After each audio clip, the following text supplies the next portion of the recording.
గజం కేవలం 13,500 రూపాయలకి హైదరాబాద్ కి చేరువలో మీ సొంతింటి కలను నిజం చేసుకోండి శ్రీవాసవి ప్రాజెక్ట్స్ తో. వివరాలకు ఈ నెంబర్లకు కాల్ చేయండి.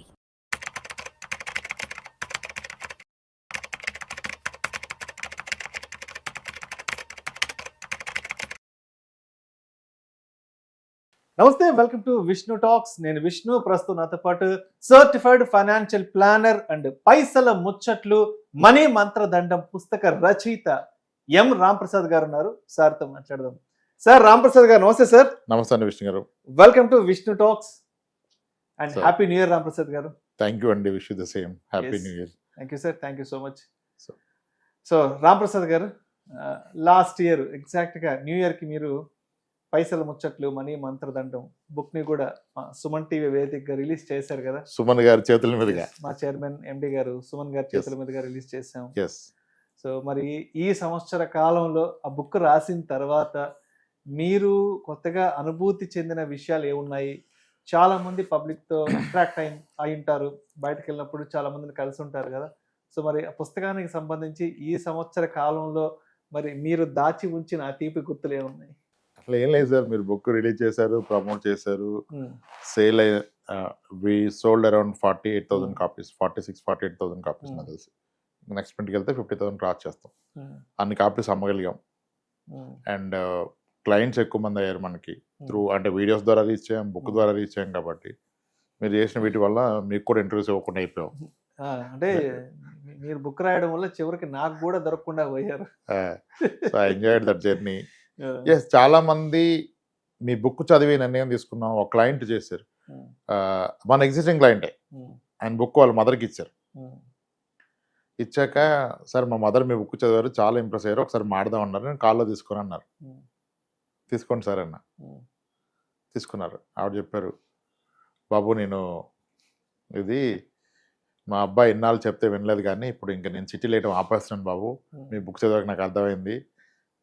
ఇప్పుడు చెప్తున్నాను, మీరు అన్నట్టుగానే నాకు కూడా ఒక 8 లక్షలు లాస్ అయింది బాబు ఈ చిట్టీల్లో, ఇంకా తీర్చేస్తున్నాను, ఇంకా నేను వేయను. మావాడు అదే టెన్షన్ పడి వద్దంటే ఆగేదాన్ని కాదు, మీ బుక్ చదివాక నిర్ణయం తీసుకున్నాను బాబు, మీరు కరెక్ట్గా రాశారని చెప్పారు ఆవిడ. పెద్ద ఆవిడ, మన క్లయింట్ వాళ్ళ mother.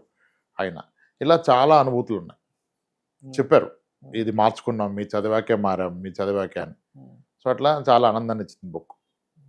So it's a very good experience. Last 1 year journey, 25 అంతా ఆ బుక్తో అలా నడిచిపోయింది. అండ్ చాలా మంది నన్ను కూడా అడుగుతుంటారు, నేను నెల్లూరు వెళ్ళినప్పుడు అడుగుతుంటారు, నేను కూడా ఏదైనా ట్రావెలింగ్లో ఉన్నప్పుడు, ఏదైనా షాపింగ్ వెళ్ళినప్పుడు, రెస్టారెంట్కి వెళ్ళినప్పుడు అడుగుతుంటారు, సార్ ఇలా రాంప్రసాద్ గారి బుక్ రాశారు కదా, మళ్ళా సెకండ్ వర్షన్ ఏదన్నా ఉంటుందని అడుగుతుంటారు కదా. సో మరి 2వ వర్షన్ 2.0 ఏమన్నా రెడీ చేసి ఆలోచనలో ఉన్నారా? అప్పుడప్పుడు అనిపిస్తుంది రాసేద్దామన్నా, రాయకూడదన్నా? రాయాలండి. రాయాలి. ఇంకొకటి, దాన్ని ఇంకా మళ్ళీ అప్పటిలాగానే స్టోరీ టెల్లింగ్ లాగానే రాయాలి, డిఫరెంట్ సినారియోస్. అంటే లాస్ట్ 1 year ఎక్స్పీరియన్సెస్. ఇప్పుడు ఐ టెల్ యూ ఎట్లా ఉంటాయంటే మన ఎక్స్పీరియన్స్లు. ఒక రిటైర్డ్ వ్యక్తి ఉన్నారు, అతని ఫ్రెండ్ కలీగ్ గవర్నమెంట్ సెక్టర్లో చేశారు. సో వీళ్ళిద్దరు బెస్ట్ ఫ్రెండ్స్, 64 ఏళ్ళు, ఒక అతని కన్నా ఒక ఆయన పెద్ద ఆయన. అయితే అతని కూతురు పెళ్ళికి ఇతను అన్నా, అరే నాది ఎఫ్డీ ఉంది కానీ బ్రేక్ చేస్తే పెనాల్టీ పడుతురా, పెళ్ళి ఉంది కదా, ఒక 10 లక్షలు ఇస్తావారా, నీ దగ్గర ఉంది కదా ఫండ్స్, సర్దేసే నేను పెళ్ళినాక ఇస్తుంది ఎఫ్డీ రాగానే అన్నాడు. ఈయన 10 లక్షలు ఆయనకి ఇచ్చాడు. ఇట్లా కొన్ని ఎక్స్పెన్సులు షేర్ చేస్తాం, దానివల్ల మనకి ఈయన 25 lakhs ఇచ్చారు. ఆయన వాళ్ళ పాపకి పెళ్ళి అయిపోయింది, పాపం బ్యాడ్ లక్. ఆయన 45 daysకే డైవర్స్ స్టార్ట్ అయిపోయింది, చాలా ట్రబుల్స్, మళ్ళీ ఆమెకి హెల్త్ ప్రాబ్లమ్స్ వచ్చినాయి, బాగా మెంటల్గా డిస్టర్బ్ అయిపోయింది, దీంట్లో పడిపోయాడు. ఆ డబ్బులు ఇవ్వాల ఈయన కూడా ఆగాడు. తీరా ఆయన అడిగేశాడు, ఇంకెనకు అవసరం పడి, అరే నాకు అవసరం కదరా, మరి ఎప్పటికి కూడా వచ్చేసి ఉంటుంది, ఇప్పుడు ఇంకా నువ్వు ఇంకా ఇట్లేదు అడుగుతున్నా అంటే, నువ్వు ఏం మనసులో పెట్టుకుని ఇచ్చావో దానివల్లనే నా కూతురు పెళ్ళి కూడా నిలబడలేదురా, అయినా సరే నువ్వు అంత గట్టిగా కరాకండి అడుగుతున్నాను అన్నాడంట. ఈయన రిలేషన్ పోయింది. మంచిగా డబ్బిస్తే ఆయన ఈ మెంటల్ స్టేటస్లో ఏ టెన్షన్ ఉండి మాట వదిలాడు. 40 ఏళ్ళ ఫ్రెండ్షిప్, 35-40 ఏళ్ళ ఫ్రెండ్షిప్ పోయింది. డబ్బు మేబీ వచ్చి ఉండొచ్చు, కానీ ఆయన చాలా బాధపడ్డారు. అంటే ఇక్కడ ఎక్కడ ఎవరి ఇంటెన్షన్ రాంగ్ లేదు ఎంటైర్ స్టోరీలో. ఈయన హెల్ప్ చేద్దాం అనుకున్నాడు, ఆయన అప్పుడున్న స్ట్రెస్కి స్ట్రెయిన్కి ఒక మాట వదిలేసాడు. ఒక 25 లక్షలకే ఏదైనా అడుగుతున్నాడు ఆయన ఎన్నాళ్ళ ఫ్రెండ్షిప్లో, ఇంత కష్టంలో ఉంటే ఆగలేడా, ఏం డబ్బు తక్కువ అని. సో ఇలా మన క్లయింట్ చెప్పిన దాంట్లో చాలా లెర్నింగ్స్ ఉంటాయి, ఇలా చాలా చాలా లెర్నింగ్స్. ఇప్పుడు ఇంకొక కేసు చెప్తాను మీకు. ఇవన్నీ రాద్దామని అంతే. బుక్ అంటే ఏం కొత్తగా ఏం మనం క్రియేట్ చేయడానికి ఏం లేదు. ఇప్పుడు అనదర్ థింగ్, ఒక ఎన్ఆర్ఐతో మాడుతున్నాను, నైట్ 11 o'clockకి ఫోన్ చేశారు, బాగా స్ట్రెస్లో ఉన్నాను సార్ మాట్లాడాలంటే చేయండి. సార్ 2020లో ఒక విల్లా కొన్నాను సార్, నేను అవుట్ రైడ్ పర్చేజ్ 1,25,00,000 పెట్టి కొన్నాను. 1,25,00,000 వన్ టైం. అప్పుడు నా ఆలోచన ఏముందంటే 4 కోట్ల విల్లా రావట్లేదు 200 గజాల్లో, ఇలా అన్న ఒకసారి పెడితే 1,20,00,000లో 3 ఏళ్ళకు 4 ఏళ్ళకి వెళ్ళి వస్తుంది కదా అనుకున్నాను. అయితే సేఫ్టీకి ఆయన ఏం చేశారంటే 200 గజాల విల్లాకి 400 గజాల స్థలం మాకు రిజిస్టర్ చేశారు. సేఫ్ కదా, 400 గజాల స్థలం ఉంది, కట్టినప్పుడు ఒక 200 గజాలు వెనక్కి రాయాలి అనుకున్నాము. ఇప్పుడు 5 ఏళ్ళు అవుతుంది, ఇంతవరకు మొదలెట్టలేదు. ఇప్పుడు తీరా మేము కొన్న వాళ్ళం అంతా ఒక గ్రూప్ కింద ఫామ్ అయితే మేము 60 మంది కలిసి కొన్నాం సార్. మేము అతనికి ఇచ్చింది ఇంచుమించుగా 90 కోట్లు. ఆయన మాకు రిజిస్టర్ చేసిన ల్యాండ్ ఏంటని ఈరోజు చూస్తే అది 3 ఎకరాల అగ్రికల్చర్ ల్యాండ్ని వీరందరికీ తలా 400 గజాలు రాశారంట ఆయన. 3 ఎకరాల అగ్రికల్చర్ ల్యాండ్ని ఈ రోజు కూడా అక్కడ ఎకరం 10 కోట్లే ఉంది. అంటే 3 ఎకరాలు కలిపి 30 కోట్లే, బట్ ఆయన కలెక్ట్ చేసింది 90 కోట్లు. 5 ఏళ్ళు అయిపోయింది. ఇప్పుడు ఏం టెన్షన్ పడిపోతున్నారు ఎలా అని. ఏం చేస్తారు వీళ్ళు? ఆయన అగ్రిమెంట్ క్లియర్గా ఉంది, 200 గజాలు 400 గజాలు ఇచ్చాను, నేను కన్స్ట్రక్ట్ చేసినప్పుడు 200 గజాలు వెనక్కి ఇవ్వమని. అంటే టెక్నికల్గా ఆన్ పేపర్ మీరు 400 గజాల స్థలం కొనుక్కున్నారు అగ్రికల్చర్ ల్యాండ్ని 1,25,00,000 పెట్టి. ఇప్పుడు అవలా, ఇప్పుడు టెన్షన్ పడుతున్నాయి అన్నాను. సార్ ఒక విషయం అర్థం చేసుకోండి, జరిగింది. ఆయన ఇంటెన్షన్ కూడా రైట్ కావచ్చు, రాంగ్ కావచ్చు, కానీ ఇప్పుడు అది పోయిందని మీరు బెంగపెట్టుకుంటే మీ హెల్త్ పోతుంది. మీ హెల్త్ కనుక పోతే తర్వాత మీరు కూడా పోవచ్చు. హెల్త్ పోతే రాదు. డబ్బు పోయినా సంపాదించుకోవచ్చు, డబ్బు వచ్చినా ఖర్చు పెట్టవచ్చు, ఖర్చు అయిపోయినా మళ్ళీ సంపాదించుకోవచ్చు, కానీ హెల్త్ పోతే మళ్ళీ వస్తుందా? ఏది పెట్టినా రాదు. సో కాబట్టి ఆరోగ్యం చెడగొట్టేది ఏది కూడా సరైనది కాదు, అది ఇన్వెస్ట్మెంట్ అయినా ఏదైనా రిలేషన్ అయినా. సో మీరు ఎందుకు దాని గురించి వరి అవుతారు సార్? దాని వల్ల మళ్ళీ ఫ్రెష్గా ప్లాన్ చేద్దాం, వచ్చినప్పుడు వస్తుంది, ఎంత కొంత వస్తుంది, సగం ల్యాండ్ వస్తుంది, అడిగిపోద్ది ల్యాండే కదా అని చెప్పాను. ఇట్లా మల్టిపుల్ ఎక్స్పీరియన్స్లు ఉంటాయి.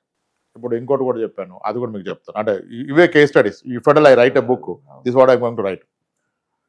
ఒక అతను ఒక అపార్ట్మెంట్లో ఫ్లాట్ కొన్నాడు. ఇతను ఒక ఐటీ ఎంప్లాయ్, చాలా అగ్రెసివ్, వెల్ ప్లాన్డ్, ఫైనాన్షియల్గా చాలా నాలెడ్జబుల్ గా, అన్ని మంచి ప్రైస్లో ఇనిషియల్ డేస్లో మంచి బిల్డర్స్ దగ్గర ఫ్లాట్స్ కొంటాడు, తర్వాత ఇన్వెస్ట్మెంట్ కింద చేసి అమ్ముతాడు. That's how you make decent money. ఇప్పుడు అదే ఉద్దేశంలో ఇంకొక ఫ్లాట్ అండర్ కన్స్ట్రక్షన్ ఉండి అట్ టు బి ఫినిష్డ్ ఒక స్టేజ్లో ఉన్న కన్స్ట్రక్షన్ దగ్గర ఫ్లాట్ ఒక అతని దగ్గర కొన్నారు. ఆయన తక్కువ రేటుకి, మార్కెట్ రేట్ కానీ తక్కువగా ఉంటాడు ఆయన. ఇతను కొన్న వ్యక్తికి ఇతను 1,20,00,000 పే చేశారు, ఇంకొక 60 లక్షలు పే చేయాలి. అది చాలా హరీబరీ డీల్ కాబట్టి ఇతనికి ఉన్న హోమ్ లోన్ మీద టాపప్ లోన్ తీసుకొని అన్ని ఫండ్స్ రైజ్ చేసి తీసుకున్నాడు. ఓకే, ఇప్పుడు 1,20,00,000 పే చేశాడు. రిజిస్ట్రేషన్ రోజు ఇంకొక 60 లక్షలు పే చేయాలి పెండింగ్. ఇతనికి ఎవరైతే అమ్మారో ఆ వ్యక్తి ఆన్ ద వే రిజిస్ట్రేషన్ ఆఫీస్కి వస్తూ ఉంటే మధ్యలో ఆయన పోలీసులు అరెస్ట్ చేశారు. ఆ వ్యక్తి గురించి న్యూస్లో కూడా వచ్చింది. అతను ఒక 800 కోట్లు స్కామ్ చేశాడు. మంత్లీ 6% రిటర్న్స్ చేస్తాను, నా దగ్గర ఇన్వెస్ట్ చేస్తాను, సమ్ ఏవీ సొల్యూషన్స్. సో ఆ వ్యక్తికి బహుశా ఇతన్ని మోసం చేయాలని ఇంటెన్షన్ లేదు, అది అమ్ముకో డబ్బు అవసరం అమ్ముతున్నాడు. ఇంకా వచ్చి రిజిస్ట్రేషన్ సైన్ పెడితే ఇంకో 60 వస్తాను వస్తున్నాడు. ఆయన మధ్యలో పోలీసు తీసుకెళ్ళి ఆయన వల్ల ఏం దాగిపోయింది ట్రాన్సాక్షన్. ఇప్పుడు కట్టిన 1,20,00,000 వస్తా, 1,20,00,000 రాదు కదా, పోయింది కదా, అది నువ్వు అప్పు చేసి కట్టావు. ఈయన పోలీస్ స్టేషన్కి వెళ్ళాడు. వెళ్తే ఏం చెప్పారంటే ఆ ప్రాపర్టీ కూడా అటాచ్ అయిపోయింది సార్ ఆ కేసులో అని చెప్పారు. అంటే ఇవన్నీ, అంటే దానికి రెమెడీ ఏంటి అంటే, నువ్వు ఒక ప్రాపర్టీ ఒకరి దగ్గర కొంటే డబ్బు ఇచ్చే ముందు వాళ్ళ బిజినెస్ ఏంటి, వాళ్ళ లీగల్ ట్రాక్ రికార్డ్ ఏంటి, ఏమన్నా కేసులు ఉన్నాయో కూడా చెక్ చేసుకున్న పరిస్థితి ఏర్పడింది ఈరోజు. ఒక్కొక్కటి ఒక్కొక్క ఎక్స్పీరియన్స్ కదా. నేను బుక్ అంటూ రాస్తే ఇవే రాస్తాను, ఇటువంటి ఒక 50 కేసు 75 ఎన్నో లాస్ట్ టైం రాసినట్టుగా ఒక కేసు, అదే బుక్. అదే అందరి రియల్ టైమ్ సినారియోస్ మనం నేర్చుకున్నాయి సార్, కొన్ని మర్చిపోతాం ఎవ్రీ వీక్. ఈ వీక్ వీడియో కనుక నేను చేస్తే లాస్ట్ వీక్ ఎక్స్పీరియన్స్ చెప్తాను, అంతే కదా. అలా ఒక బుక్ రాసే ప్రయత్నం అయితే చేస్తాను టైం దొరికినప్పుడు. మేబీ ఈ ఇయర్లో not a commitment, but I see ఒక బుక్ రాసే ప్రయత్నం చేస్తాను సార్. కానీ గొప్పగా ఆశించడానికి ఏం లేదు, ఇటువంటివే రాస్తాను. ఓకే. Yes. అయితే ఫస్ట్ బుక్ లో నా పేరు రాశారు, సెకండ్ బుక్ లో కూడా నా పేరు రాస్తారా? బుక్కే మీకు రాసేస్తానండి ఖచ్చితంగా. చాలా విషయాలు షేర్ చేసుకున్నారు. గత సంవత్సర కాలంగా పుస్తకం రాసిన తర్వాత మీరు పబ్లిక్ లోకి వెళ్ళిన తర్వాత మీరు కొత్తగా నోటీస్ చేసిన అనుభవాల గురించి, విషయాల గురించి. రైట్. అయితే ఇప్పుడు 2026 నూతన సంవత్సరం వచ్చేసింది కాబట్టి, సో మరి మన ప్రేక్షకులు కొత్తగా ఫైనాన్షియల్ ప్లానింగ్ ని ఈ సంవత్సరం నుంచి ఒక రెజల్యూషన్ గా తీసుకోవాలి, దీని ఒక సంకల్పంగా తీసుకోవాలి అని అనుకుంటున్న వాళ్ళకి, అనుకునే వాళ్ళకి రామ్ ప్రసాద్ గారు ఏం చెప్తారు? సార్, ఇది ఈ ఫైనాన్షియల్ ప్లానింగ్ అనే కాన్సెప్ట్ మనకున్న ఎక్స్పీరియన్స్ ద్వారా చూస్తే మనిషికి ఒకటి అప్లికేబుల్ అవ్వట్లేదు కదా. ఎన్నోసార్లు మాట్లాడాం, ఒక్కొక్క యాంగిల్లో ఎన్నిసార్లు అయినా మాట్లాడవచ్చు. ఇందాక మనం షూట్ స్టార్ట్ చేయడానికి ముందు ఒక ఫోన్ కాల్ మాట్లాడుతాను కదా, స్పీకర్ ఆన్ చేసి మీ పక్కన కూర్చొని విన్నారు కదా ఆయన. ఒక విల్లా ఉంది, ఒక ఫ్లాట్ ఉంది, ఊర్లో పొలాలు ఉన్నాయి, స్థలాలు ఉన్నాయి, 10 ఏళ్ళుగా మ్యూచువల్ ఫండ్స్ లో పెడుతున్నాను, I'm not happy, mix-up, direct and regular, ఇట్లా ఒక వ్యక్తి ఒకలాగా. నేను అనేది ఏంటంటే, ఫైనాన్షియల్ ప్లానింగ్ అంటే అందరూ అనుకుంటున్నారు నాకు వచ్చే డబ్బుని బెటర్గా ఇన్వెస్ట్ చేయాలనుకుంటున్నారు. అది 30% కరెక్ట్. 70% మిస్ అవుతున్న పాయింట్ ఏంటంటే, నీకు వచ్చేది ఇన్వెస్ట్ చేస్తావు కరెక్టే, బెటర్గా ఇన్వెస్ట్ చేయ కరెక్టే, కానీ నీకు వచ్చేది ఫర్దర్ కూడా వస్తున్నావు గ్యారంటీ ఇస్తున్నాడా? నాకు 1,50,000 శాలరీ ఉంటే 50,000 ఎస్ఐపి చేస్తానంటే which is a good thing. కానీ నా 1,50,000 శాలరీ ఎన్నాళ్ళు వస్తుంది గ్యారంటీ ఉంది ఎక్కడన్నా? లేదు.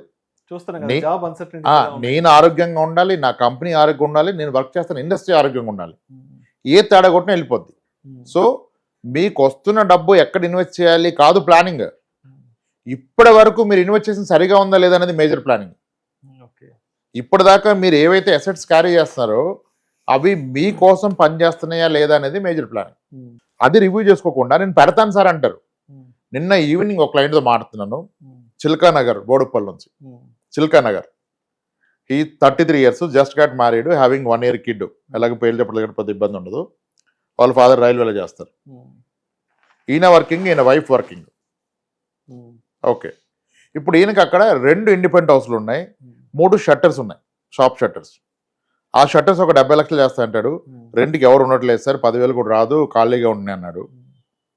వీళ్ళ నాన్నగారు 2011లో కొన్నారు ఒక ఇండిపెండెంట్ హౌస్, అది ఇప్పుడు ₹1 కోటి చేస్తుంది. ఆ రోజు 30 లక్షలు కొన్నాడు ఆయన. ఈయన లాస్ట్ ఇయర్ ఒక ఇండిపెండెంట్ హౌస్ కోటి, లాస్ట్ ఇయర్ అంటే 2 years బ్యాక్, 1,30,00,000 అట్లా కొన్నాడు, 1,20,00,000 చేస్తుంది. ఓకే. ఇప్పుడు ఆయన ఏమంటాడు, ఆయన నా జీతం నాది 2 లక్షలు ఉంది, మా వైఫ్ 80 ఉంది, ఎలా అయినా వచ్చాను, నేను అది పక్కన పెట్టు, అసలు నీకేం అవసరం నేను చెప్పాను, ఇవి చెప్పాడు. నేను అన్నాను, సార్ ఇప్పుడు 1,60,00,000 ఇండిపెండెంట్ హౌస్ ఉంది కదా, రెంట్ వస్తుంది, రెంట్ ఎంత వస్తుంది? 20,000 వస్తుంది సార్ అన్నాడు. 20,000 వస్తుంది. దానికి ఈఎంఐ కడుతున్నాడు అతను, 80 లక్షలు ఉంది, 75,000 అంతా ఈఎంఐ కడుతున్నాడు. నీ డబ్బు ఇన్వెస్ట్ చేసి నువ్వు 75,000 ఈఎంఐ కడుతూ 20,000 వస్తే నువ్వు 50,000 కడుతున్నావు. అంటే నువ్వు నీ ఆస్తి కోసం పనిచేస్తున్నావా, నీ ఆస్తి నీ కోసం పనిచేస్తుందా? ఆస్తి కోసం వర్కౌట్ అవుతుంది ఇక్కడ. నువ్వే ఆస్తి కోసం పనిచేస్తున్నావు, నీ ఆస్తి నీ కోసం పనిచేయట్లా. అంటే ఆస్తి పెరుగుతుంది కదా సార్ అన్నాడు. ఎంత పెరుగుతుంది, అది కదా క్వశ్చన్. ఇప్పుడు ఎంత పెరుగుద్ది అనేది ప్రశ్న. ఇప్పుడు మీ నాన్నగారు ఆల్రెడీ కొన్నది ఎంత పెరిగింది, ఇది కూడా అదే పెరుగుతుంది ప్రొఫెషనల్గా. ఇదే డబ్బు అంటే నువ్వు కొన్న కమర్షియల్ షట్టర్స్ కూడా రాంగ్ లొకేషనే, నువ్వు ఉన్న దగ్గర కొన్నావు, బయటకు రాలే. అదే ఇన్వెస్ట్మెంట్ వేరే ప్రాపర్ కమర్షియల్ స్పేస్లో పెడితే రెంట్లు ఎక్కువ వచ్చేది. అసలు ఇదే నువ్వు ఇండిపెండెంట్ హౌస్ పెడితే అక్కడే చిల్కా నగర్లో ఒక గేటెడ్ కమ్యూనిటీ ఫ్లాట్ కొంటే రెంట్ ఎంత వస్తుంది అన్న? 1,20,00,000, 45-50 వస్తుంది సార్ అన్నాడు. మరి నువ్వు ఎందుకు 20 తీసుకుంటావు? నువ్వు ఎప్పటికీ ఉండవు దాంట్లో. ఎవరో ఉండటానికి నువ్వు కొన్నది నీ కొరకు ఎలా పనిచేస్తుందని కదా నువ్వు చూడాల్సింది. ప్లానింగ్ అంటే ఆస్తుల్ని ఆప్టిమం యూటిలైజ్ చేసుకోవటం, మన డబ్బుని పనిలో పెట్టడం, మన ఆస్తుల్ని పనిలో పెట్టడం. ఎప్పుడైతే మన డబ్బు మన కోసం పనిచేస్తుంది, మన ఆస్తి మన కోసం డబ్బు క్రియేట్ చేస్తుందో, మీరు పని చేయాలా వద్దా అనేది మీ చాయిస్ అయిపోద్ది. అది కదా గొప్ప లైఫ్. నీ 2 లక్షల శాలరీ గొప్పది కాదు, నీ ఆస్తి నీకు ఒక 60,000 ఇస్తే గొప్పది, ఆ 60,000 గ్యారంటీ. అప్పుడు నువ్వు ఓన్లీ కమర్షియల్ యాంగిల్లో చూడాలి. ఒక ఆస్తిని, ఒక పెట్టుబడిని నువ్వు ఎమోషనల్గా చూడకూడదు, కమర్షియల్గా చూడాలి. మనుషుల్ని ఎమోషనల్గా చూడాలి. నీ భార్య పిల్లల్ని ఎమోషనల్గా చూడు. నేనేం చేస్తే హ్యాపీగా ఉంటుంది నా కూతురు, నా వైఫ్ హ్యాపీగా, అది. కానీ నేను ఈ ప్రాపర్టీ ఉంటే హ్యాపీగా ఉంటారు, మెయిన్ రోడ్డుకు ఉంది, హైవేకు ఉంది, ఇక్కడ ఉంది, నాకు ఇవన్నీ అంతా ఉంటే నీకేమిస్తుంది?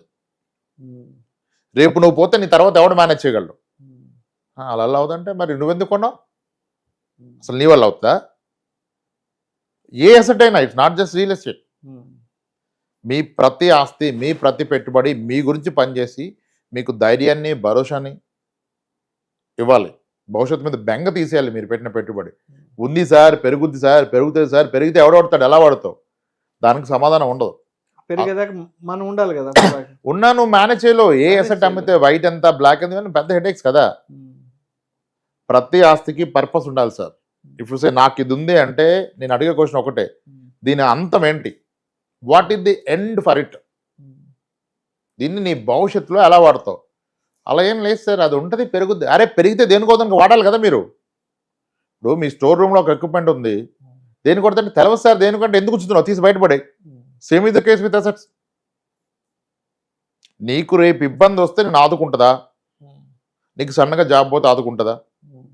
నీ కిడ్నీ ఫెయిల్ అయితే ఆదుకుంటుందా? అంతే కదా. అది కదా ఆస్తి. అప్పుడు ఆ భరోసా ఉంటే నువ్వు హ్యాపీగా బ్రతుకుతావు, నీకు జబ్బులు రావు. ఈ పనికిరాని ఆస్తులు కొనే జబ్బులు తెచ్చుకున్నారు. జబ్బులు రావడం లైఫ్ స్టైల్ తగ్గిపోద్ది. నువ్వు కొంటుంది ఆస్తి కాదు, నీ చావు. దాన్ని ప్రీఫోన్ చేస్తున్నావు నువ్వు చావుని. 70 ఏళ్ళు బ్రతకాల్సిన బాధ్యతలు పెంచుకొని, హెడ్ఏక్స్ పెంచుకొని, లీగల్ ఇష్యూస్ పెట్టుకొని దాన్ని తగ్గిస్తున్నావు 10 years. ఏదైనా ఈవెన్ రాంగ్ ఇన్వెస్ట్మెంట్ నీకు కూడా అయినా సేమ్. నువ్వు టైం స్పెండ్ చేస్తే నీ ఫ్యామిలీకి, నువ్వు స్పెండ్ చేస్తున్నావు రీసెర్చ్ రివ్యూల మీద, నువ్వు స్పెండ్ చేస్తున్నావు టెనెంట్ బాత్రూమ్ క్లీన్ చేయించడానికి. టెనెంట్ వెకేట్ చేస్తే బాత్రూంలో శానిటరీ ప్యాడ్స్ ఉన్నాయి సార్, పైప్స్లో తీపిచ్చామని చెప్పిన వాళ్ళు నా దగ్గర ఒక 10 మంది ఉన్నారు క్లయింట్స్. ఎంత పెయిన్ఫుల్ ఉంటుంది ఒక ప్రాపర్టీ ఓనర్కి. టెనెంట్ ఎంత దరిద్రంగా వాడాడు నా ప్రాపర్టీ అంటే. అసలు నీ ఇన్వెస్ట్మెంట్ అంతా, నీకు వచ్చే రెంటల్ ఇల్లు ఎంత? ఒక అసెట్ని నెంబర్లో మెజర్ చేయండి ఎంత పర్సంటేజ్ అని. అది వదిలేసి బాగానే పెరుగుద్ది, బాగుంటుంది, ఫ్యూచర్లో డెవలప్మెంట్ వస్తుంది, ఏంది అని. ఎందుకు ఇది మాట్లాడతానంటే మీ లైఫ్ టైం ఎర్నింగ్స్ అన్ని అక్కడ పెట్టారు మీరు. ఉన్న పలంగా నీకున్న ఆస్తి ఎంత మొత్తం ఊడిస్తా అంటే ఇంత అంటే అది ఎక్కడుంది? రేపు నీ కొడుకు చదువుకి, నీ బిడ్డ చదువుకి, పెళ్లికి ఉపయోగపడుతుందా పట్టుమని? అమ్ముడు పోదుగానే అది వాళ్ళకి ఇచ్చేస్తా అంటే నువ్వు అమ్మలాగా అంటగడుతున్నావు. మరి వాడవాడికి అంటగడతాడు. ఆయన మేనేజ్ చేస్తారా? ఆయన ఉంటారా? ఇది. సో ప్రతి అసెట్ని మీకోసం పనిచేయాలి, దాని గురించి పూర్తి అవగాహన ఉండాలి, మీ భవిష్యత్ అవసరాలకు అది ఉపయోగపడాలి ఆన్ డాట్. లేకపోతే అది మీ ఆస్తి కాదు, అది మీ luggage. Are you building assets or luggages? ఆ లగేజ్ బిల్డ్ చేసి మీరు క్యారీ చేయడం కష్టమైనప్పుడు మీ పిల్లలకి అంటగడుతున్నారు. అది చూసుకోవాలి. వీటన్నిటికంటే ముందు బేసిక్ ప్రొటెక్షన్, ఇన్సూరెన్స్ పార్ట్. అది అసలు ఎప్పుడు ఇగ్నోర్ చేయకూడదు. Adequate health insurance, term insurance. మీకు ఆస్తులు ఏవిగా ఉంటే టర్మ్ వద్దు, బట్ హెల్త్ మాత్రం ప్రతి ఒక్కరికి కావాలి. అది తీసుకున్నప్పుడు మళ్ళీ 5, 10 బేస్ టాప్అప్ ఇవన్నీ వద్దు. సొల్లు స్ట్రైట్ అవే మినిమం 1 crore. ఇక ఏమాత్రం ఎఫర్టబుల్ లేకపోతే మనం చెప్పలేం. బట్ నీకు అవకాశం ఉంటే నువ్వు ₹1 హెల్త్ ఇన్సూరెన్స్ పెట్టుకోవాల్సిందే. అది లేకుండా ఏది పెట్టినా సేఫ్ కాదు కదా. ఇది సింపుల్ ఫైనాన్షియల్ ప్లానింగ్ సార్. దీన్ని ఇంక ఇన్ డెప్త్ అప్పుడు వెళ్ళినప్పుడు మీరు మళ్ళీ అన్ని నోట్ చేసుకొని, ఎడ్యుకేషన్కి ఏంటి, మ్యారేజ్కి ఏంటి, హౌస్ అప్గ్రేడ్ ఎప్పుడు చేస్తాము, దానికి డౌన్ పేమెంట్ ఏంటి, ఇంటీరియర్కి ఎంత, రిజిస్ట్రేషన్కి ఎంత, నేను ఎప్పుడు కొనగలను, కొనే టైంకి దీని ప్రైస్ ఎంత ఉంటుంది, ఇప్పుడున్నది ఇదే ప్రైస్లో ఉండదు కదా. These are case to case sir. కానీ అట్ ద బాటమ్ లైన్ ఏంటంటే డబ్బు మీకోసం పనిచేయాలి, మీరు డబ్బు కోసం పనిచేయాలి. మీకు ఆస్తుందంటే అవసరానికి అది అందుబాటులో ఉండాలి. ఇప్పుడు నేను కష్టంలో ఉన్నానని ఫోన్ చేస్తే నా ఫ్రెండ్ అరే ఎక్కడ్రా వస్తాను అనాలి. ఓ అలానారా, నేను చూస్తారా, కాస్త బిజీ ఉన్నా, మళ్ళీ ఫోన్ చేస్తాంటే నా ఫ్రెండా? నీకు కష్టం ఉంటే వచ్చి నీ పక్కన నిలబడాలి నీ ఫ్రెండ్ అన్నాడు. నేను ఒక 10 days ఆగి ఫ్రీ అవుతారా మాడదామంటే వాడు నీ ఫ్రెండా? ఇంకెందుకు ఫ్రెండ్ అంటే వాడు కట్ చేసి పడేవాడిని. Same is the case with your asset కదా. అది చాలా మంది మిస్ అయిపోయారు సార్. అంత ప్లానింగ్ అంటే ఇంకా సార్ ఎక్కడ పెట్టాలి ఒకటే, నువ్వు పెట్టింది ఎలా ఉందనేది క్వశ్చన్ అసలు అది మర్చిపోయారు. ఎక్కడ పెట్టాలి, ఏది పెట్టాలి, నో ఇప్పటిదాకా పెట్టింది సరిగా లేకపోతే ముందు దాన్ని సెట్ చేయి. నేను చాలా మంది చెప్తున్నాను ఈ మధ్య కలిసిన వాళ్ళకి, ముందు జాబ్ మానే అన్నా. ఎందుకంటే నీకున్న అసెట్స్ రాని పనికిరాని ఫామ్లో ఉన్నాయి. నువ్వు జాబ్ మాని పనిలో పెడితే నీకంటే ఎక్కువ ఇస్తుంది. నువ్వెందుకు కొట్టించుకున్నావు రోజు 2 లక్షల జీతానికి? నీకు డయాబెటీస్, బీపీ, టాబ్లెట్లు ఇట్లా అవసరమా? నీకున్న దాన్ని సరిగా వెళ్ళి దాన్ని పని చేసి ముందు తీసుకో, స్టేట్ బ్యాంకులో అప్లై చేసుకో, నీకు నెలకు 3 లక్షలు వస్తుంది. ఇంకా టెన్షన్ ఎక్కడ లైఫ్లో? నువ్వు ఇదే చేస్తూనే ఏమన్నా అయిపోతే మళ్ళీ ఎవరు ఏం చేయలేదు కదా నీ ఆప్షన్స్లో. అది మర్చిపోయారు sir. People getting more emotional assets is making a big trouble they for them in life. Right. అలా చేసుకోవాలి సార్ ప్లానింగ్. సో కన్క్లూజన్గా ఆడియన్స్కి క్రిస్పీగా ఒక 2 మాటల్లో what to do, what not to do from 2026 onwards. First check your health insurance. లేకపోతే కళ్ళు మూసుకొని తీసుకోండి. ఓకే. ఎవరు మీ నియర్ బై ఏజెంట్ ఉంటే అక్కడ తీసుకోండి. ఓకే. ఒకవేళ పొరపాటున మీకు ఇన్సూరెన్స్ ఉండి అది 5 లక్షలు 10 లక్షలు అది ఎందుకు సరిపోదు, దాని రెన్యువల్ టైంలో 1 crore మినిమం చేసుకోండి. Then term insurance. ఓకే. ఉంటే సరిపడా ఉందా లేదు చూసుకోండి. సరిపడడానికి ఒకటే పారామీటర్. ఇన్ ది ఈవెంట్ రేపు ఒక వ్యక్తి పోతే అతని ఆప్షన్స్లో తన ఫ్యామిలీ బ్రతకడానికి ఎంత డబ్బు కావాలి, మంత్లీ ఎంత ఇన్కమ్ కావాలి, ఆ ఇన్కమ్ అనేది మీ టర్మ్ ఇన్సూరెన్స్ వచ్చే క్లెయిమ్ని స్టేట్ బ్యాంక్లో ఎఫ్డీ చేస్తూ వచ్చేయాల. మళ్ళీ అక్కడ వాళ్ళని కాంప్లికేట్ చేయొద్దు. నువ్వు ఎస్డబ్ల్యూపీ చేయి, హైబ్రిడ్ ఫండ్ పెట్టు, ఇవన్నీ నడవు. నీకు వచ్చిన అమౌంట్ని నీ ఆప్షన్స్లో నీ ఫ్యామిలీ తీసుకొని స్టేట్ బ్యాంక్లో వేస్తే మంత్లీ వచ్చే ఇంట్రెస్ట్ ఏదైతుందో అది నీ లైవ్లీహుడ్కి సరిపోవాలి, నీ పిల్లల భవిష్యత్తుకి సరిపోవాలి. అంత టర్మ్ ఇన్సూరెన్స్ ఉందో లేదు చెక్ చేసుకోండి. లేకపోతే తీసుకోండి. ఆ టర్మ్ ఇన్సూరెన్స్ని 80 ఏళ్ళు 90 ఏళ్ళు 70 ఏళ్ళు అక్కర్లేదు. ఇంక 20 ఏళ్ళలో పిల్లలు సెటిల్ అయిపోతారు. అండ్ 20 ఏళ్ళు నువ్వు కూడా సంపాదిస్తావుగా. ఒక 15 ఏళ్ళు తీసుకోండి చాలు. Nominal premium your 30, take it till 48, 50, that's it. పిల్లలు సెట్ ఈ లోపు మనం సంపాదిస్తాంగా, ఇంకెందుకు మన టర్మ్ ఇన్సూరెన్స్. అప్పుడు నీకు 3 కోట్ల పాలసీ కూడా 22,000కో 25,000కో వచ్చేస్తుంది సంవత్సరానికి. నెలకి 2,000 ఒక ప్రాపర్ టర్మ్ ఇన్సూరెన్స్. ఈ 2 ఉన్నాకనే ఇన్వెస్ట్మెంట్ అనే మాట. అప్పుడు మీరు రీసెర్చ్ చేసి నాలాంటి వాళ్ళ వీడియో చూసి అందరి వీడియో చూసి మ్యూచువల్ ఫండ్స్ నేను పెడతా అంటే పెడితే సరైన అమౌంట్ పెట్టండి.